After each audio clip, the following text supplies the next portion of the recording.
మీకు ఈ బ్యాంక్స్ లో అకౌంట్ ఉంటే జాగ్రత్తగా వినండి. ఈ మధ్య కాలంలో చాలా యాక్సిడెంట్లు అవుతున్నాయి కదా. అలా యాక్సిడెంట్ జరిగిన ఫ్యామిలీకి ఈ బ్యాంకు వాళ్ళు 1.5 కోటి ఈవెన్ 3 కోట్లకు కూడా డబ్బులు ఇవ్వాలి ఫ్రీగా. ఎటువంటి పాలసీ తీసుకోకపోయినా ఇవ్వాలి. నమ్మరా? ఇది చూడండి. స్టేట్ బ్యాంక్ ఆఫ్ ఇండియా ఉద్యోగం చేస్తున్న వాళ్ళకి, గవర్నమెంటే కాదు ప్రైవేట్ జాబ్స్, కార్పొరేట్ జాబ్స్ చేస్తున్న వాళ్ళకి కూడా వాళ్ళు చేస్తున్న ఉద్యోగాన్ని బట్టి 20 లక్షలు, 50 లక్షలు, అలా ₹1 వరకు కూడా యాక్సిడెంట్ జరిగితే డబ్బులు ఇస్తామని చెప్తున్నారు. స్టేట్ బ్యాంక్ ఆఫ్ ఇండియా వాళ్ళు మాత్రమే కాదు, ఈ హెచ్డిఎఫ్సి బ్యాంక్ కానీ, ఐసిఐసిఐ బ్యాంక్ వాళ్ళు కానీ, ఉద్యోగం చేసే వాళ్ళకి మాత్రమే కాదు, ఈవెన్ బిజినెస్ చేసే వాళ్ళకి అకౌంట్స్ వీటిల్లో ఉంటున్న పెద్ద మొత్తంలో లక్షల్లో డబ్బులు వాళ్ళకి ఏం జరిగినా వాళ్ళ ఫ్యామిలీకి ఉచితంగా ఇవ్వాలి. కానీ ఇలా ఇవ్వాలని తెలియక, అసలు వెళ్లి అడగాలని కూడా తెలియక చాలా ఫ్యామిలీస్ మన 2 తెలుగు రాష్ట్రాల్లో, మన తెలంగాణ, ఆంధ్రప్రదేశ్ లో కలిపితే 10 కోట్ల జనాభా ఉంటారా? అందరికీ బ్యాంక్ అకౌంట్లు ఉంటాయా? చాలా మంది యాక్సిడెంట్ లో కాలం చేస్తూ ఉంటారు. ఈ మధ్య కాలంలో కూడా చాలా యాక్సిడెంట్లు జరుగుతుంటాయి. కానీ ఎంతమంది వెళ్లి బ్యాంక్ కి మాకు డబ్బులు రావాలని ఆ ఫ్యామిలీ వాళ్ళు అడుగుతున్నారు? అలా అడిగితే బ్యాంకులు దివాలా తీస్తా అనుకోకండి. స్టేట్ బ్యాంక్ ఆఫ్ ఇండియా వాళ్ళ 2025 సంవత్సరం లాభం 80,523 కోట్లు, హెచ్డిఎఫ్సి బ్యాంక్ వాళ్ళ లాభం 73,440 కోట్లు. అండ్ నేను చెప్పే ఈ సమాచారం కూడా అందరికీ వెళ్ళదు. 10 కోట్ల జనాభా, కానీ 1,00,000 మంది కూడా మోస్ట్లీ చూడలేరు దీన్ని. కానీ చూసిన వాళ్ళైనా అట్లీస్ట్ ఏ బ్యాంకులు, not only state bank of India, చూడండి ఇక్కడ హెచ్డిఎఫ్సి బ్యాంక్, ఐసిఐసిఐ బ్యాంక్, అది గవర్నమెంట్ బ్యాంక్ అయినా ప్రైవేట్ బ్యాంక్ అయినా, ఆ బ్యాంక్ లో సాలరీడ్ అకౌంట్ ఉన్నా, నార్మల్ అకౌంట్ ఉన్నా, డెబిట్ కార్డులతో, క్రెడిట్ కార్డులపై కూడా లక్షల్లో ఇన్సూరెన్స్. ఆ పర్సన్ కి ఏదైనా జరుగుతుంటేనే కాదు, కాలం చేస్తేనే కాదు, డిజేబిలిటీ వచ్చినా, ఇక్కడ చూడండి, ఈవెన్ పర్మనెంట్ డిజేబిలిటీ వచ్చినా ₹1,00,00,000 అంటే 100 లక్షలు ఇస్తామని ఎస్బీఐ వాళ్ళే చెప్తున్నారు. ఈ సమాచారం తెలియక చాలా ఫ్యామిలీస్, మా ఆయన నాకు టర్మ్ ఇన్సూరెన్స్ లేదులే, యాక్సిడెంటల్ పాలసీ తీసుకోలేదులే, నాకెందుకు ఇస్తాయి బ్యాంక్స్ అని వెళ్ళట్లేదు. కాబట్టి వాళ్ళ వీడియోలో గవర్నమెంట్ బ్యాంక్స్ కానీ, ప్రైవేట్ బ్యాంక్స్ కానీ, వాళ్ళ దాంట్లో బ్యాంక్ అకౌంట్ ఉన్న వాళ్ళకి, డెబిట్ కార్డు ఉన్న వాళ్ళకి, క్రెడిట్ కార్డు ఉన్న వాళ్ళకి ఎటువంటి ఇన్సూరెన్స్లు ఉంటున్నాయి, దానికి ఉంటున్న టర్మ్స్ అండ్ కండిషన్స్ ఏంటి, అండ్ ఉంటున్న బ్యాంకింగ్ ట్రిక్ ఏంటి, లీగల్ దే, అది వాడుకొని ఎలా మనం పెద్ద మొత్తంలో ఈ యాక్సిడెంటల్ ఇన్సూరెన్స్ కలిపి ఏదైనా జరుగుతుంటే కాలమే చేయాల్సిన అవసరం లేదు. అంటే మనం చనిపోవాల్సిన అవసరమే లేదు. బ్రతికుండగా కూడా ఏదైనా ప్రాబ్లం అవుతుంటే యాక్సిడెంట్ కారణంగా పెద్ద మొత్తంలో డబ్బులు మన ఫ్యామిలీకి ఎలా వెళ్లేలా చూసుకోవచ్చు. అసలు ఆ పాలసీని ఎలా క్లెయిమ్ చేసుకోవాలి, ఆ ప్రాసెస్ ఏంటి, దానికి డాక్యుమెంట్స్ ఏంటి, ఎవరికి మనం సబ్మిట్ చేయాలి, ఆ డాక్యుమెంట్స్ ఎన్ని రోజుల లోపల సబ్మిట్ చేయాలి, క్లెయిమ్ ఎలా చేసుకోవాలి, మొత్తం సమాచారం కూడా ఇవాళ వీడియోలో షేర్ చేయబోతున్నాను. తెలుగు రాష్ట్రాల్లో ఉన్న జనాభా 10 కోట్ల మంది. మీరు ఈ వీడియో చూస్తున్న పాయింట్ లో చూడండి, అక్కడ వ్యూస్ ఎన్ని ఉన్నాయో. వెళ్ళదు. ఇది వెళ్ళాలంటే ఇన్ఫర్మేషన్ చూసిన తర్వాత మీకు వర్త్ అనిపిస్తే ఖచ్చితంగా లైక్ చేయండి. తెలిసిన ఫ్రెండ్స్ అండ్ ఫ్యామిలీ మెంబర్స్ మొత్తానికి ఈ వీడియోని షేర్ చేయండి. ఏదో ఒక వెబ్సైట్ తీసుకువెళ్ళి నేను చెప్పేస్తాను అనుకుంటారేమో. స్టేట్ బ్యాంక్ ఆఫ్ ఇండియాలో సాలరీడ్ అకౌంట్స్, ఎవరెవరైతే జాబ్ చేస్తున్నారో ఆ అకౌంట్స్ మీకు 8 చూపిస్తుంటారు ఇక్కడ. ఆ 8ని ఇండివిజువల్ గా ఓపెన్ చేసి వాటిలో ఉంటున్న డేటా అంతటిని ఒక్క సాలరీడ్ అకౌంట్స్ కి ఇలా మీ ముందు పెట్టడానికి, ఈ టేబుల్ లో మీ ముందు పెట్టడానికి mammon team days of efforts పెట్టాం. ఒక్క స్టేట్ బ్యాంక్ ఆఫ్ ఇండియాకే ఇలా ఉంటాయి. అన్ని బ్యాంక్స్ ని నేను మీకు చెప్పాలి. సాలరీడ్ అకౌంట్స్ కాదు, నార్మల్ అకౌంట్స్ కూడా నేను మీకు చెప్పాలి. డెబిట్ కార్డ్స్ కి చెప్పాలి, క్రెడిట్ కార్డ్స్ కి చెప్పాలి. ఆ క్లెయిమ్ ప్రాసెస్ ఏంటి, డాక్యుమెంటేషన్ ఏంటి, ఎవరిని కలవాలి, టర్మ్స్ అండ్ కండిషన్స్ ఏంటి, వివరాలన్నింటినీ మీ ముందుకు తీసుకొచ్చిన ఈ వీడియో నలుగురికి రీచ్ అయితే వాళ్ళకి మంచిదని మీరు భావిస్తూ ఉంటే, ఇది ఎంత మందికి షేర్ చేస్తారో, ఎవరికి షేర్ చేస్తే బాగుంటుంది అనుకుంటారో వాళ్ళందరికీ కూడా మీరే తప్పకుండా షేర్ చేస్తూ ఈ విలువైన సమాచారాన్ని నలుగురికి రీచ్ అయ్యేలా హెల్ప్ చేయాలని కోరుకుంటున్నాను. ఇక వీడియోని స్టార్ట్ చేద్దాం. నచ్చితే లైక్ చేయండి, ఇన్ఫర్మేషన్ వర్త్ అనుకుంటే తప్పకుండా షేర్ చేయండి. ఫస్ట్ ఉద్యోగాలు చేసే వాళ్ళకుంటున్న సాలరీడ్ అకౌంట్స్ గురించి మాట్లాడుకుందాం. తర్వాత మీకు ఒక ఇంపార్టెంట్ ట్రిక్ చెప్పాలి బ్యాంకింగ్ రిలేటెడ్ గా. టర్మ్ ఇన్సూరెన్స్ తీసుకోని వాళ్ళకి, తీసుకున్న వాళ్ళకి కూడా ఫ్రీగా ఎలా లక్షల్లో బెనిఫిట్ ని మనం దానికి యాడ్ చేయొచ్చు, ఆ ట్రిక్ ని తెలుసుకుందాం. తర్వాత నార్మల్ అకౌంట్ ఉంటున్న వాళ్ళకి చాలా debit cards and even credit cards ఉంటుంటాయి కదా, వాటితో కూడా ఎంత ఇన్సూరెన్స్ మనకి వస్తుంది, ఫ్రీగా యాక్సిడెంటల్ ఇన్సూరెన్స్ ఉంటుంది, ఇతర బెనిఫిట్స్ ఏముంటాయి వాటి కారణంగా, వాటిని మనం పొందాలంటే ఫాలో అవ్వాల్సిన రూల్స్ ఏంటి, క్లెయిమ్ చేయాలంటే ప్రాసెస్ ఏంటి, ఇది ఫ్యామిలీ వాళ్ళకి మనం చెప్పి పెడితే, ఆర్ మీరు చెప్పాల్సిన అవసరం కూడా లేదు, ఎందుకు ఇలా మాట్లాడుతున్నావు అన్నారు అనుకోండి, ఈ వీడియోని ఒకసారి షేర్ చేసి ఒకసారి చూడని చెప్పిన ఇన్ఫర్మేషన్ అయితే తెలుస్తుంది కదా. ఏం చేయాలి, ఎలా క్లెయిమ్ చేసుకోవాలి, ఎవరిని అడగాలి, ఒకవేళ వాళ్ళు రెస్పాండ్ అవ్వకపోతే ఏం చేసి మనం ఆ లక్షల డబ్బులు బ్యాంక్ అకౌంట్ కి తెచ్చుకోవాలి. ప్రాబ్లీ వాళ్ళ బ్యాంక్ అకౌంట్ లో ఏమీ కూడా లేకపోతుండొచ్చు ఆ సందర్భంలో. కానీ ఫ్రీగా ఈ బ్యాంకులు ఇవ్వాల్సిన ఈ లక్షలు, కోట్ల రూపాయల ఇన్సూరెన్స్ వృధాగా పోకూడదంటే ఒక చిన్న అవేర్నెస్, ఒక ఆలోచన, ఇలా చేయొచ్చన్న ఆలోచన వాళ్ళ మైండ్ లో ఉండాలి. ఇవి మనం స్టెప్ బై స్టెప్ ఇప్పుడు మాట్లాడుకుందాం. చెప్పానా, ఫస్ట్ సాలరీడ్ అకౌంట్ తో మాట్లాడతాను. అందరికి ఎక్కువగా తెలిసిన బ్యాంక్ అండ్ ఎక్కువగా బ్యాంక్ అకౌంట్ ఇందులో ఉంటుంది అనుకుంటే అది ఎస్బీఐ. ఎస్బీఐకి సంబంధించి సాలరీడ్ అకౌంట్స్, ఆ సాలరీడ్ అకౌంట్స్ కూడా డిఫరెంట్ టైప్స్ ఉంటాయి. కార్పొరేట్ ఆర్ ఇన్స్టిట్యూషన్స్ ఉంటాయి, అంటే ప్రైవేట్ రంగంలో ఉంటున్న జాబ్స్ చేస్తున్న వాళ్ళకి ఉంటున్న accounts, salaried accounts. Central government, state government, Indian railways, defence forces, central armed forces, police forces, state police forces కానీ, ఆర్ కోస్టల్ గాడ్, ఏ రంగంలో మీరు ఉంటున్నా, ఈవెన్ దీంట్లో లేని వాళ్ళకి కూడా నెక్స్ట్ చెప్తాను, బట్ క్లెయిమ్ ప్రాసెస్ ఇలానే ఉంటుంది. టర్మ్స్ అండ్ కండిషన్స్ ఒకేలా ఉంటాయి. మస్ట్ గా చూడండి. మీకు తెలిసిన మీ ఫ్రెండ్స్ అండ్ ఫ్యామిలీ మెంబర్స్ కూడా గైడ్ చేయడానికి ఉంటుంది. ఇలా మీకు ఏ రంగాల్లో మీరు ఉద్యోగం చేస్తున్నారో ఆ రంగాన్ని క్లిక్ చేయండి. నేనైతే ఎక్కువగా ప్రైవేట్ ఎంప్లాయీస్ ఉంటారు కాబట్టి ప్రైవేట్ ఎంప్లాయీస్ కార్పొరేట్ ఇన్స్టిట్యూషన్స్ దగ్గర ఎక్కువ మంది వెళ్తారు అనుకుంటున్నాను. లేదు సెంట్రల్ గవర్నమెంట్ అనుకున్నా, స్టేట్ గవర్నమెంట్ అన్నా మీకు నచ్చింది సెలెక్ట్ చేసుకోవచ్చు. లెట్స్ సే మీరు సెంట్రల్ గవర్నమెంట్ ఎంప్లాయ్ అనుకోండి. సెంట్రల్ గవర్నమెంట్ సెలెక్ట్ చేస్తే కిందకి వెళ్తుండగా మీకు ఏ టైప్ ఆఫ్ సాలరీని బట్టి ఏ టైప్ ఆఫ్ అకౌంట్లు ఇస్తారనేది ఉంటుంది. మీ సాలరీ ఎంత, దాన్ని బట్టి మీకు ఇచ్చే అకౌంట్ ఏంటి, అకౌంట్ పేరు ఏంటని. ఇంకొంచెం కిందకి వస్తే బెనిఫిట్స్ టు ఎంప్లాయ్ అని ఉంటుంది. అక్కడ క్లిక్ చేయండి. అదొక జీరో బ్యాలెన్స్ అకౌంట్ అని. పర్సనల్ యాక్సిడెంట్ ఇన్సూరెన్స్ 100 లక్షలు ఇస్తున్నాం. 100 లక్షలు అంటే ₹1,00,00,000 ఇస్తున్నామని. ఎయిర్ యాక్సిడెంట్, ఫ్లైట్ లో ఏదైనా జరిగితే ₹1,60,00,000 ఇస్తున్నామని. యాక్సిడెంట్ జరిగి ఆ మనిషి ప్రాణాలని కోల్పోకపోతున్నా, డిజేబిలిటీ వస్తున్నా 100 లక్షలు అంటే ₹1,00,00,000 ఇస్తామని. అండ్ నాట్ జస్ట్ యాక్సిడెంట్ ద్వారా నార్మల్ గా ప్రాణం పోతున్నా గ్రూప్ టర్మ్ ఇన్సూరెన్స్ కూడా 10 లక్షల వరకు బెనిఫిట్ ఇస్తామని. ఇలా మల్టిపుల్ బెనిఫిట్స్ ఉన్నాయి. మిగతా కూడా కొన్ని బెనిఫిట్స్ ఉంటాయి. బట్ ఈ వీడియో యొక్క ముఖ్య ఉద్దేశం ఈ ఫ్రీ ఇన్సూరెన్స్ కాబట్టి ఇక్కడతో నేను ఆగుతున్నాను. ఇలా సెంట్రల్ గవర్నమెంట్ కానే కాదు, స్టేట్ గవర్నమెంట్ కానీ, రైల్వే కానీ, డిఫెన్స్ కానీ, సెంట్రల్ ఆర్మ్డ్ ఫోర్సెస్ కానీ, పోలీసులు కానీ, ఇండియన్ కోస్టల్ గార్డ్స్ కానీ, ఈవెన్ కార్పొరేట్ ప్రైవేట్ ఎంప్లాయీస్ కానీ ఎంతంత ఇన్సూరెన్స్ ఇస్తున్నారని ఒక్కొక్క వెబ్సైట్ కి వెళ్ళి మీరు కంపేర్ చేసుకోవాలన్నా, ఇంకెవరికైనా చెప్పాలన్నా మీకు క్లారిటీ ఉంటుందో ఉండదో మీకు ఈజీగా అర్థం అవడం కోసం మొత్తం ఒక టేబుల్ లో ఉంచేసాం. చూడండి, కార్పొరేట్ వాళ్ళకి coastal gourd, police, central armed forces, defence, railway, state government, central government employees కి పర్సనల్ యాక్సిడెంటల్ ఇన్సూరెన్స్ ఎంత, కాలం చేస్తే వచ్చేదంత. ఎయిర్ యాక్సిడెంట్ ఇన్సూరెన్స్ ఎంత, కాలం చేస్తే వచ్చేదంత. అలా కాకుండా పర్మనెంట్ టోటల్ డిజేబిలిటీ, యాక్సిడెంట్ లో మన చేతులు కానీ కాళ్ళు కానీ పర్మనెంట్ గా డిజేబిలిటీకి వెళ్తే అలా, పార్షియల్ గా డిజేబిలిటీకి వెళ్తే అలా. అండ్ ఓన్లీ యాక్సిడెంట్ ద్వారానే కాకుండా ఇతర కారణాల వల్ల కూడా ఆ పర్సన్ కి ఏదైనా జరిగితే టర్మ్ ఇన్సూరెన్స్ కూడా ఫ్రీగా ప్రొవైడ్ చేస్తున్నా. బ్యాంక్ అకౌంట్స్ ఏంటి, అండ్ ఈ డిఫెన్స్ లో ఉండి ఎక్కువ రిస్క్ తీసుకుంటూ ఉంటారు కదా, ఆ ఎక్కువ రిస్క్ కారణంగా అడిషనల్ గా ఇచ్చే బెనిఫిట్స్ ఏంటి అనేది ఇన్సూరెన్స్ రూపంలో అనేది కూడా ఇక్కడ మీకు స్క్రీన్ ముందు ఉంటుంది. చూడండి, కార్పొరేట్ వాళ్ళకు కూడా 40 లక్షల వరకు యాక్సిడెంటల్ పాలసీ ఉంది. ఎయిర్ ఇన్సూరెన్స్ అంటే ఏరోప్లేన్ లో జరిగే యాక్సిడెంట్ కి మోస్ట్లీ మీకు ₹1,50,00,000 ఇస్తారు. కానీ పర్సనల్ యాక్సిడెంట్ కవర్ మెజారిటీ వాటిల్లో ₹1,00,00,000 దగ్గరగా ఉంది. Central government, defence, central armed, coastal gourd కి. కార్పొరేట్ వాళ్ళకి 40 లక్షల వరకు, పోలీస్ వాళ్ళకి 20 లక్షల వరకు, స్టేట్ గవర్నమెంట్ వాళ్ళకి 20 లక్షల వరకు ఉంది. గుర్తుంచుకోవాలి, 20 లక్షలు కోట్ అంటే ఫుల్ గా ఇస్తారని కాదు, అప్ టు ఏంటంటే depending upon the bank account, ఆ శాలరీ ఎంత పడుతుంది అనే దాన్ని బట్టి ఇది కూడా మారుతుంది. ఎస్బీఐ మాత్రమే కాదు, ఇంకా చాలా బ్యాంకులు ఉన్నాయి. ఒక్కొక్క దాని దగ్గరికి వెళ్దాం. అండ్ నెక్స్ట్ వచ్చే కంపారిజన్స్ ని కూడా ఇలా బ్యాంకు కు సంబంధించి ఏ వాళ్ళకి ఎంత అని ఇలా సింపుల్ గా కంపారిజన్ ఒక టేబుల్ లా కూడా ఒక పీడిఎఫ్ రూపంలో ఇచ్చేసి మీకు డిస్క్రిప్షన్ లో ఇస్తాను. జస్ట్ డౌన్లోడ్ చేసుకోండి మీరు చాలు. అదే ఒక పర్సన్ ఎఫర్ట్స్ పెట్టాలంటే ఈజీగా ఒక నెల రోజులు పట్టేస్తుంది. ఆ డేటా అంతటిని అలా ఫ్రేమ్ చేసుకోవడం మీకు చాలా సింపుల్ గా ఉంటుంది. అండ్ ఎలా క్లెయిమ్ చేసుకోవాలి, నేను ఇప్పుడు ఈ లింక్ అనేది మీకు ఆ పీడిఎఫ్ లోను ఇచ్చేస్తాను. ఒకసారి క్లిక్ చేయండి. ఇది ఏంటంటే ఎస్బీఐ కి సంబంధించింది అనమాట.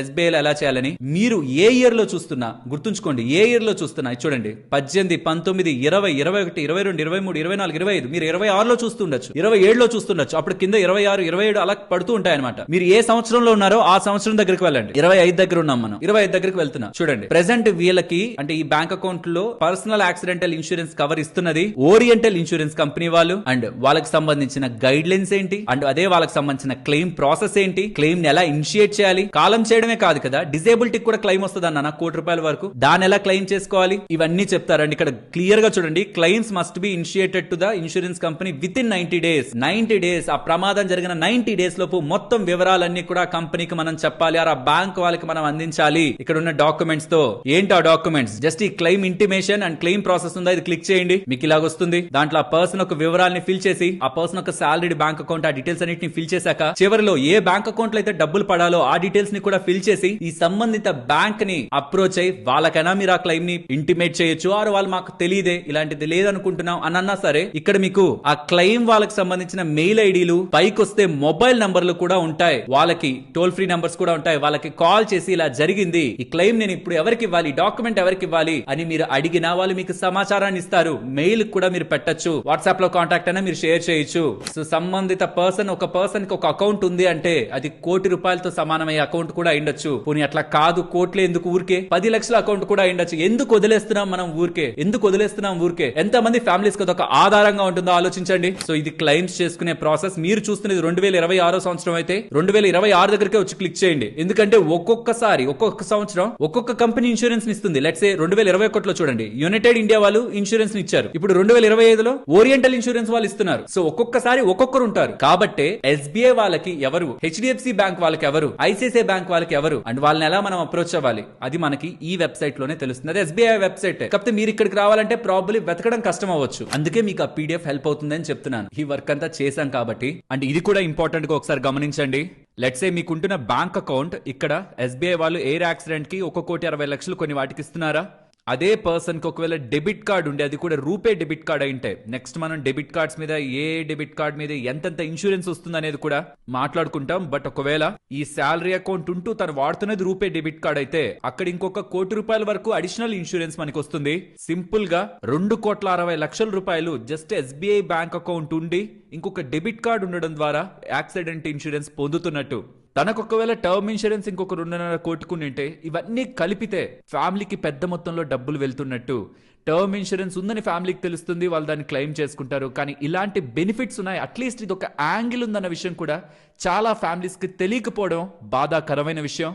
బాగా చదువుకున్న వాళ్ళు, బ్యాంకింగ్ లో బాగా ఎక్స్పీరియన్స్ ఉన్న వాళ్ళు వీటిని క్లెయిమ్ చేసుకుంటారు. కానీ ఒక సాధారణ మనిషికి, ఒక కామన్ మ్యాన్ కి ఎవరు చెప్తారు ఇవన్నీ? దయచేసి మీ చుట్టుపక్కల ఉన్న ప్రతి ఒక్కరికి వీటి రిలేటెడ్ గా అవేర్నెస్ ని క్రియేట్ చేయండి. ప్రతి శాలరీ అకౌంట్ కి కోట్లలో డబ్బులు రాకపోవచ్చు, కానీ లక్షల్లోనే డబ్బులు ఉంటుంది. కొన్ని వాటికి 1.5 కోటి వరకు ఉంటుంది. Not just SBI, HDFC, ICICI bank, ఇంకున్న ప్రతి private and public sector banks అన్నిట్లోనూ మెజారిటీగా ఈ ఇన్సూరెన్స్లు ఉంటాయి. మీరు చేయాల్సిందల్లా ఒక్కసారి కొంచెం వాళ్ళని అడిగి ఆ ఇన్ఫర్మేషన్ ని తెలుసుకోవడం, ఎవరెవరు ఎంతెంత ఇన్సూరెన్స్లు ఇస్తున్నారు, క్లెయిమ్ ఎలా చేయాలని స్టెప్ బై స్టెప్ నేను మీకు డీటెయిల్డ్ గా కింద పీడిఎఫ్ ఇచ్చేస్తున్నానన్నా. ఒకవేళ మీ బ్యాంక్ అకౌంట్ అందులో లేకపోతే నాకు ఒకసారి కామెంట్ సెక్షన్ లో చెప్పండి. ఒకవేళ ఆల్రెడీ కామెంట్ సెక్షన్ లో మీరు వెళ్ళేసరికి మీకు ఏది కావాలో అది ఆల్రెడీ కామెంట్ లో ఉంటే దాన్ని లైక్ చేయండి. ఎక్కువ లైక్లు ఉంటున్నాయంటే మన వాళ్ళకి ఎక్కువ రిక్వైర్మెంట్ అని ముందుగా నేను దాని మీద వర్క్ చేసి మీకు సమాచారాన్ని అందిస్తాను. సరే, ఇప్పుడు ఎస్బీఐ గురించి మాట్లాడుకున్నామా? మరి అంత డీటెయిల్డ్ గా హెచ్డిఎఫ్సి గురించి అవసరం లేదు, ఎందుకంటే మళ్ళీ ఒక్కొక్క దగ్గర టైం పెరిగిపోతూ ఉంటుంది. మనం ఇంకా చాలా వాటి గురించి మాట్లాడాలి. సో ఎస్బీఐ దగ్గర ఎలా అయితే మాట్లాడానో అలానే హెచ్డిఎఫ్సి, ఇవన్నీ శాలరీ అకౌంట్స్ అనమాట. హెచ్డిఎఫ్సికి సంబంధించి దాంట్లో నేను జస్ట్ రెగ్యులర్ శాలరీ అకౌంట్ చూస్తున్నాను. నో మోర్ క్లిక్ చేస్తున్నాను. వెల్, కిందకి రండి. అక్కడ ఇన్సూరెన్స్ అని ఉంటుంది చూడండి. పర్సనల్ యాక్సిడెంట్ కవర్ 11 లక్షలు ఇస్తారట. ఎయిర్ యాక్సిడెంట్ 1,05,00,000 ఇస్తారట. ఇంకా మిగతా ఇన్సూరెన్స్లు కూడా ఉన్నాయి, వాటిని పక్కన ఉంచుదాం. యాక్సిడెంట్ జరిగితే 11 లక్షలు, ఎయిర్ యాక్సిడెంట్ అయితే 1,05,00,000. ఇది ఒక టైప్ ఆఫ్ శాలరీ అకౌంట్ కి. అది ఇతర శాలరీ అకౌంట్స్ కి ఈ పర్సనల్ యాక్సిడెంట్ కవర్ పెరుగుతుంది. సో ఇక్కడ మీకు కనిపిస్తున్న ఈ శాలరీ అకౌంట్స్ అన్నిటిని మీరు ఇండివిజువల్ గా లోపలికి వెళ్ళి నో మోర్ లోకి వెళ్ళి ఇక్కడ కిందకి స్క్రోల్ చేస్తే వచ్చే ఇన్సూరెన్స్ దగ్గర ఉంటున్న ఈ డేటాని వీటి అన్నిటి పరంగా ఇలా మీకు ఒక టేబుల్ లో ఇచ్చేస్తున్నాను. ఏ శాలరీ అకౌంట్, వాళ్ళు ఇచ్చే డెబిట్ కార్డ్ టైప్ ఏంటి, ఆ ఒక్కొక్క శాలరీ అకౌంట్ కి ఎంతెంత పర్సనల్ ఇన్సూరెన్స్ ఇస్తున్నారు, ఎయిర్ యాక్సిడెంట్ ఫ్లైట్ లో ఏదైనా జరిగితే ఎంత ఇస్తున్నారు. మోస్ట్లీ కోట్లలోనే మీకు కనిపిస్తుంది. 3,20,25,00,000 అని. మళ్ళీ చెప్తున్నాను, ఫస్ట్ నుంచి ఇప్పటి వరకు వచ్చిన ప్రతి నెంబర్ కూడా అప్ టు ఉంటుంది. డిపెండింగ్ అపాన్ ఇక్కడ కార్డ్ ని బట్టి మీకు ఎంత శాలరీ వస్తుంది, అకౌంట్ వేరియంట్ ని బట్టి మీకు డబ్బులు ఇవ్వడం జరుగుతుంది. ఒక్కసారి బ్యాంక్ వాళ్ళని అడగండి, నాకు పర్సనల్ యాక్సిడెంట్ కవర్ ఎంత, ఎయిర్ యాక్సిడెంట్ కవర్ ఎంత, జీరో లైబిలిటీ కానీ, fire and other theft related గా ఉన్న ప్రొటెక్షన్ కానీ, చెక్ ఇన్ బ్యాగేజ్ ఇస్తూ ఉంటాం కదా, దాంట్లో ఏదైనా లాస్ జరుగుతుంటే వాటి ప్రొటెక్షన్ కానీ, ఇవన్నీ అడిషనల్ థింగ్స్. బట్ మన ఫోకస్ అంతా పర్సనల్ యాక్సిడెంట్ కవర్ మీదే. ఎయిర్ యాక్సిడెంట్ కూడా కాదు యాక్చువల్ గా. 3 కోట్లు 2 కోట్లు కనిపిస్తుంది, అది కూడా కాదు మన main focus. Personal accident cover మాత్రమే. ఒక్కొక్క బ్యాంక్ లో అది ఎంతెంత ఇస్తున్నారు. కొన్ని అకౌంట్స్ కి 80 లక్షల దగ్గరగా కూడా ఇస్తున్నారు హెచ్డిఎఫ్సి బ్యాంక్. అండ్ ఇవే కాకుండా ఈ బ్యాంక్ అకౌంట్స్ రిలేటెడ్ గా కంపేర్ చేస్తూ అడిషనల్ బెనిఫిట్స్ ఏమేమి ఉంటున్నాయనేది కూడా మీకు ఈ పీడిఎఫ్ లోనే ఇస్తున్నాను. నెక్స్ట్ ఐసిఐసిఐ గురించి కూడా మాట్లాడుకుందాం. తర్వాత మీకు దీని టర్మ్స్ అండ్ కండిషన్స్ చెప్తాను. ఐసిఐసిఐ లో నార్మల్ సేవింగ్స్ అకౌంట్, అది నెక్స్ట్ కొంత టైం లో మాట్లాడుకుందాం. శాలరీ అకౌంట్, శాలరీ లో కూడా నార్మల్ శాలరీ, డిఫెన్స్ రిలేటెడ్ గా శాలరీ. డిఫెన్స్ రిలేటెడ్ గా వాళ్ళకి పర్సనల్ యాక్సిడెంట్ కవర్ అనేది ₹1,00,00,000 వరకు ఇస్తున్నారు. ఎయిర్ యాక్సిడెంట్ అనేది ₹1,00,00,000 వరకు. ఒకవేళ ఎవరైనా అటాక్ చేయడం వల్ల వాళ్ళకి ఏదైనా జరిగింది అనుకోండి, ఇంకొక ఎక్స్ట్రా 10 లక్షలు. వాళ్ళ పిల్లల కోసం 22 ఇయర్స్ కంటే బిలో ఉంటే 5 లక్షలు ఇస్తున్నారు. ఒకవేళ గర్ల్ చైల్డ్ అయితే దానికి ఇంకో 5 లక్షలు ఎక్స్ట్రా. ఇలా బెనిఫిట్స్ అన్ని కూడా ఐసిఐసిఐ బ్యాంక్ వాళ్ళు ఇస్తున్నారు. ఈ లింక్ కూడా మీకు ఆ పీడిఎఫ్ లోనే ఉంటుంది, చెక్ చేసుకోవచ్చు. ఒకవేళ శాలరీ అకౌంట్ అయితే, ఎయిర్ యాక్సిడెంట్ అయితే 3 కోట్లు, పర్సనల్ యాక్సిడెంట్ కవర్ అయితే 50 లక్షల వరకు కూడా అప్ టు ఉంటుంది. నేను చెప్పిన ప్రతి నెంబర్ అప్ టునే, డిపెండింగ్ అపాన్ ద కార్డ్. ఇన్ని సార్లు చెప్తున్నానంటే తప్పుగా అనుకోవద్దు. అదే ఫైనల్ నెంబర్ ఎవరు శాలరీ అకౌంట్ ఉన్న ఇస్తారేమో అని అనుకుంటారేమో, కాదు. డిపెండింగ్ అపాన్ ద శాలరీ ఉంటున్న వేరియంట్ ని బట్టి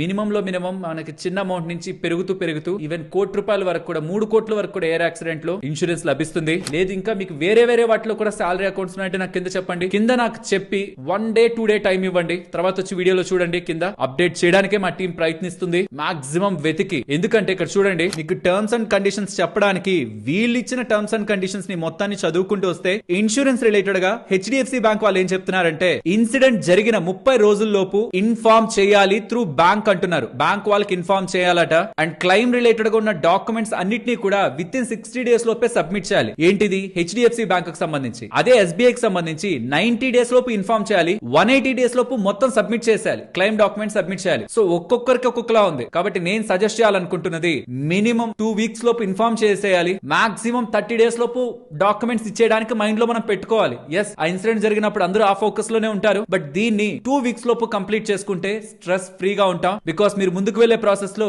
1 లేదా 2 రోజులు డిలే అయ్యే అవకాశం కూడా ఉంది. అండ్ వీళ్ళని ఎవరిని కాంటాక్ట్ అవ్వాలి, ఎస్బీఐ రిలేటెడ్ గా చెప్పాను, హెచ్డిఎఫ్సి బ్యాంక్ పరంగా కూడా కొంత కాంప్లెక్స్ గా ఉంటుంది. ఈ మొత్తం టర్మ్స్ అండ్ కండిషన్స్ వీళ్ళు ఇచ్చిన లింక్స్ అన్నిటిని ఓపెన్ చేసుకుంటూ మొత్తం ఈచ్ అండ్ ఎవ్రీథింగ్ చదివి దాన్ని క్లియర్ గా పీడిఎఫ్ లో ఎక్స్ప్లెయిన్ చేస్తూ నేను మీకు ఇచ్చాను. దాన్ని ఫాలో అవ్వండి, సరిపోతుంది.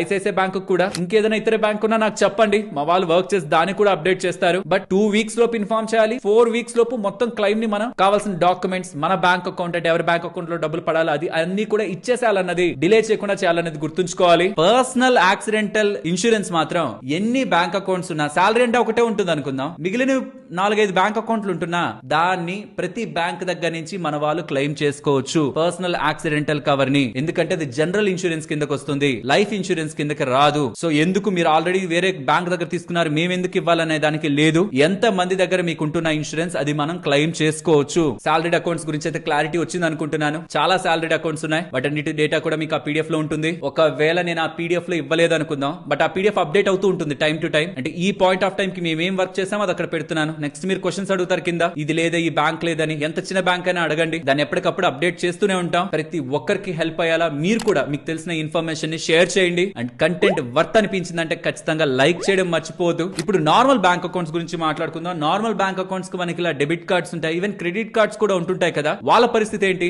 ఇది చాలా సింపుల్. బట్ దాన్ని మాట్లాడే ముందు ఇప్పటి వరకు నేను చెప్పిందంతా కూడా ఆ పర్సన్ కి ఏదైనా జరిగితే, ఈవెన్ డిజేబిలిటీ అంటే చేతులు కాళ్ళ రిలేటెడ్ గా ఏదైనా ప్రాబ్లం అవుతున్నా సరే డబ్బులు వచ్చే ప్రాసెస్ గురించి చెప్పాను. బట్ ఆ యాక్సిడెంట్ అయిన తర్వాత హాస్పిటల్లో జాయిన్ చేశారు, మరి ఆ హాస్పిటల్ బిల్ పరిస్థితి అదే కాదు, ఏదైనా మేజర్ హెల్త్ ప్రాబ్లం అయి ఆ పర్సన్ కి ఏదైనా జరిగింది, టర్మ్ ఇన్సూరెన్స్ చాలా మంది తీసుకుంటున్నారు, ఇంట్లో వాళ్ళకి పెద్ద మొత్తంలో డబ్బులు వెళ్తుంది కరెక్టే, కానీ ఆ పర్సన్ ఉండగానే ఆ పర్సన్ కి health problem, major health problem అయితే తన ఆర్థిక పరిస్థితినే కాదు, ఆ ఎంటైర్ ఫ్యామిలీ ఆర్థిక పరిస్థితిని కాపాడే ఒకే ఒక్క పాలసీ హెల్త్ ఇన్సూరెన్స్. ఇప్పుడు ఇలా చెప్పగానే చెప్తున్నారులే ప్రతిసారి హెల్త్ ఇన్సూరెన్స్, టర్మ్ ఇన్సూరెన్స్ అంటూనే ఉంటారని అనుకుంటున్నారు. ఆర్ మా గవర్నమెంట్ ఇన్సూరెన్స్ ఉంది, కార్పొరేట్ ఇన్సూరెన్స్ ఉంది, నేను ఎందుకు తీసుకోవాలనుకుంటున్నారు? ఫ్రెండ్స్, గవర్నమెంట్ ఇన్సూరెన్స్ ఏదైనా ఎమర్జెన్సీ కండిషన్ లో వెళ్ళి ఇమీడియట్ గా నాకు ట్రీట్మెంట్ కావాలని వెళ్ళండి, అప్రూవల్ లేకుండా అవునా గవర్నమెంట్ ఇన్సూరెన్స్ అని చేసేస్తున్నారా? Without any approval treatment process start అవుతుందా? కంపెనీలో పనిచేస్తే వచ్చే ఇన్సూరెన్స్ లో చాలా వరకు ఇన్సూరెన్స్ లో క్లాజెస్ ఉంటాయి, సబ్ లిమిట్స్ ఉంటాయి. అది మీ ఎంటైర్ ఫ్యామిలీని కవర్ చేయకపోవచ్చు, ఇచ్చే కవర్ చిన్నది అవ్వచ్చు. రేపు పొద్దున జాబ్ పోతుంటే ఆ ఇన్సూరెన్స్ కూడా మన దగ్గర నుంచి పోతుంది. సడన్ గా అప్పుడు మనకి హెల్త్ ప్రాబ్లం వచ్చినప్పుడు అదొక బిగ్ షాక్ లా మనకి తగలకూడదంటే వేరొక దాంతో సంబంధం లేకుండా ప్రతి ఒక్క ఫ్యామిలీకి సంపాదిస్తున్న వ్యక్తి తన కోసం మాత్రమే కాదు, తన ఎంటైర్ ఫ్యామిలీకి ఒక మంచి హెల్త్ ఇన్సూరెన్స్ తీసుకోవాలి. ఇప్పుడు నేను చెప్తున్నప్పుడు చాలా మంది వినట్లేదు, కానీ మీరు మంచిగా డబ్బులు సంపాదించి ఎప్పుడో ఒకటి బయట ఫైనాన్షియల్ ప్లానర్ దగ్గరికి వెళ్ళి 10,000, 20,000, 50,000 కట్టి నాకు ఫైనాన్షియల్ ప్లానింగ్ కావాలి అని వెళ్ళినప్పుడు, అవునా సరే అయితే ఫస్ట్ హెల్త్ ఇన్సూరెన్స్ తీసుకో, తర్వాత టర్మ్ ఇన్సూరెన్స్ తీసుకో, తర్వాత ఫైనాన్షియల్ ప్లానింగ్ స్టార్ట్ చేద్దాం అన్నప్పుడు డబ్బులు కట్టారు కదా అని అప్పుడు వాళ్ళు చెప్పే మాటలు అయితేనే నమ్ముతారు. ఫైనాన్షియల్ ప్లానింగ్ స్టార్ట్ అయ్యేదే హెల్త్ ఇన్సూరెన్స్, టర్మ్ ఇన్సూరెన్స్ తో. కాబట్టి నేను డబ్బులు సంపాదించాక టర్మ్ ఇన్సూరెన్స్ కాదు నేను ఫస్ట్ తీసుకుంది, హెల్త్ ఇన్సూరెన్స్. గత 5 సంవత్సరాల నుంచి వాడుతున్నాను, ఒక్కసారి హాస్పిటల్ కి వెళ్ళలేదు. కానీ ఎవరికి తెలుసు ఈ మధ్యలోనే నాకు ఏదైనా యాక్సిడెంట్ అయినా, పెద్ద జబ్బు వచ్చినా లక్షల్లో డబ్బులు పెట్టడానికి నా ఫ్యామిలీ రెడీగా లేదు. పెడతారేమో కానీ ఆర్థికంగా నలిగిపోతారు. కాబట్టి నేను ఈ హెల్త్ ఇన్సూరెన్స్ పాలసీ తీసుకున్నాను. మీకు, మీ పిల్లలకి, మీ వైఫ్ కి, మీ పార్ట్నర్ కి, ఎవరైనా వైఫ్ చూస్తుంటే హస్బెండ్, హస్బెండ్ చూస్తుంటే వైఫ్, ఎవరికైనా ఈ 2 పాలసీలు మంచివే. నేను తీసుకుంది కిందది, పైది కూడా మంచిదే. అదే మీ వయసైన పేరెంట్స్ కోసం తీసుకుంటున్నారు అనుకోండి, వాళ్ళని సెపరేట్ గా తీసుకోండి, వాళ్ళకి ఈ 2 మంచివి. పైది ఐసిఐసిఐ ఎలివేట్ తీసుకుంటున్నప్పుడు జంప్ స్టార్ట్ అని ఉంటుంది, దానికి సెలెక్ట్ చేసుకోండి. కిందది అనుకోండి, ఆటోమేటిక్ గా ఈ పాలసీతో ఫ్రమ్ ద బిగినింగ్ నుంచే వాళ్ళకు ఉంటున్న ప్రాబ్లమ్స్ అన్ని కవర్ అవడం స్టార్ట్ అవుతాయి. లేదు మీరే కంపేర్ చేసుకొని మీకు ఏది సూట్ అవుతుంది, బెస్ట్ పాలసీ ఏంటని మీరు చెక్ చేసుకోవాలనుకున్నా, ఆర్ మీకు ఒక ఇన్సూరెన్స్ ఎక్స్పర్ట్ ఒక హెల్ప్ కావాలి, మీరు ఫ్రీ టైమ్ లో వాళ్ళు మీకు కాల్ చేసి మీ వివరాలన్నీ తెలుసుకొని మీకు, మీ ఫ్యామిలీకి బెస్ట్ పాలసీ ఏంటని సజెస్ట్ చేయాలనుకున్నా, డిస్క్రిప్షన్ కామెంట్ సెక్షన్ లో నేను ఎక్కడి నుంచి తీసుకున్నాను ఆ లింక్ ఇస్తున్నాను. ఆ లింక్ ని క్లిక్ చేసి ఇలా మీ వివరాలని ఫిల్ చేస్తే మీకు టాప్ కంపెనీల ఇన్సూరెన్స్ అన్ని కూడా మీకు ఇక్కడ ఇలా వస్తాయి. ఆన్లైన్ లో తీసుకుంటే ఎంత డిస్కౌంట్ అనేది చూపిస్తారు. మీరే ఇండివిజువల్ గా ఇలా 2-3 ఇన్సూరెన్స్ ని కంపేర్ చేసి తీసుకోవచ్చు. వద్దన్నా వాళ్ళ సైడ్ నుంచి ఒక ఎక్స్పర్ట్ మీకు కాల్ చేసినప్పుడు నా కండిషన్స్ ఇవి, నా ఫ్యామిలీ కండిషన్స్ ఇవి, ఏ పాలసీ నాకు బెటర్ గా ఉంటుంది అని వాళ్ళని అడిగి వాళ్ళు ఏం చెప్తున్నారు విని, నేను ఆల్రెడీ చెప్పిన పాలసీలు ఉన్నాయి కాబట్టి వాటిని మ్యాచ్ అవుతుందో లేదో చెక్ చేసుకొని వయసైన వాళ్ళ కోసం తీసుకుంటుంటే మాత్రం జంప్ స్టార్ట్ అనే రైడర్ ని యాడ్ చేసుకోవడం, ఐసీసీ ఎలివేట్ లో మాత్రం మర్చిపోకుండా చేస్తూ మీ ఫ్యామిలీకి భద్రత కల్పించే విషయంలో వెనకాడకండి. ప్రతి ఫ్యామిలీకి ఒక హెల్త్ ఇన్సూరెన్స్ ఉండాలి, అలాగే టర్మ్ ఇన్సూరెన్స్ కూడా. ఆ రెండు లింక్స్ కింద ఇస్తున్నాను. డబ్బులు కొంతే ఉందనుకుంటే, ఒకటే తీసుకోగలను అనుకుంటే హెల్త్ ఇన్సూరెన్స్ వరకు తప్పకుండా తీసుకోండి. కనీసం చెక్ చేయండి అసలు ఎంత డబ్బులు అవుతుందో. తక్కువే అవుతుంది, ఇది నేను కట్టగలను అనుకుంటే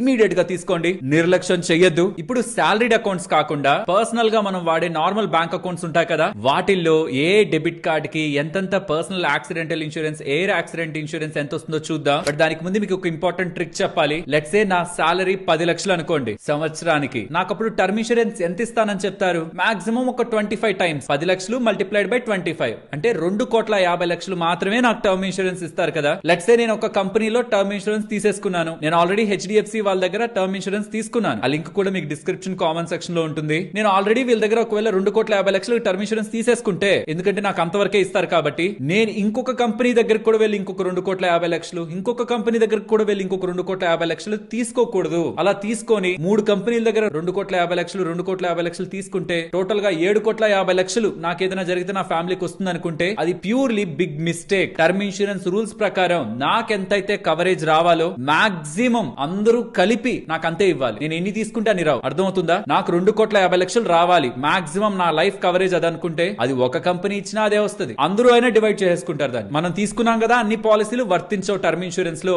కాబట్టి పర్సనల్ యాక్సిడెంటల్ ఇన్సూరెన్స్ కూడా మనకు ఉండడం మంచిది. మనం బయట తీసుకున్నా ఓకే. మీరు టర్మ్ ఇన్సూరెన్స్ తీసుకునేటప్పుడే లాస్ట్ లో పర్సనల్ యాక్సిడెంటల్ కవర్ ని తీసుకుంటావని అడుగుతుంది. దాన్ని తీసుకున్నా ఓకే. అప్పుడు మనకి 2,50,00,000 ప్లస్ పర్సనల్ యాక్సిడెంటల్ కవర్ కూడా మనం 2,50,00,000 తీసుకుంటే ఈ రెండు కలిపితే 5 కోట్లు ఇంట్లోకి వెళ్తుంది. ఇది పోగా కూడా మీరు అక్కడ తీసుకొని ఒక పర్సనల్ యాక్సిడెంటల్ కవర్ తీసుకున్న తర్వాత కూడా ఆ పర్సన్ కి డెబిట్ కార్డ్ కానీ, ఇప్పుడు మాట్లాడుకునే డెబిట్ కార్డ్స్ కానీ, ఇందాక మాట్లాడుకున్న సాలరీ అకౌంట్స్ కానీ, అండ్ ఈవెన్ క్రెడిట్ కార్డ్స్ కానీ ఏది ఉన్నా సరే అక్కడ కూడా వచ్చే యాక్సిడెంట్ కవర్స్ ని కలపచ్చు. సాలరీ అకౌంట్ లో లెట్స్ సే ఒక 10 లక్షల యాక్సిడెంటల్ కవర్ వచ్చింది, దాన్ని ప్లస్ డెబిట్ కార్డ్ లో ఇంకొక 10 లక్షలు వచ్చింది యాక్సిడెంటల్ కవర్, దాన్ని క్రెడిట్ కార్డ్ లో 20 లక్షలు వచ్చింది పర్సనల్ యాక్సిడెంటల్ కవర్, దాన్ని ఈ మూడింటిని కూడా కలిపి మనం క్లెయిమ్ కి వెళ్ళొచ్చు. టర్మ్ ఇన్సూరెన్స్ లో అలా అవ్వదు. మనకి మాక్సిమం ఎంత వస్తుందో అదే ఒక కంపెనీ ఆర్ అన్ని కంపెనీలు కలిపి పే చేస్తాయి. But accidental insurance general insurance కిందకి వెళ్తుంది. ఎన్ని విధాలుగా మనకు అవకాశం ఉంటే అన్ని విధాలుగాను మనం వాటిని క్లెయిమ్ చేయొచ్చు. కానీ మన ఇండియాలో దీని మీద అవగాహన శూన్యం. ఎవరు బ్యాంకుకు వెళ్లరు, ఎవరు తెలుసుకోరు, దాని రిలేటెడ్ గా ఉన్న టర్మ్స్ అండ్ కండిషన్స్ తెలియదు, క్లెయిమ్ కి వెళ్ళట్లేదు.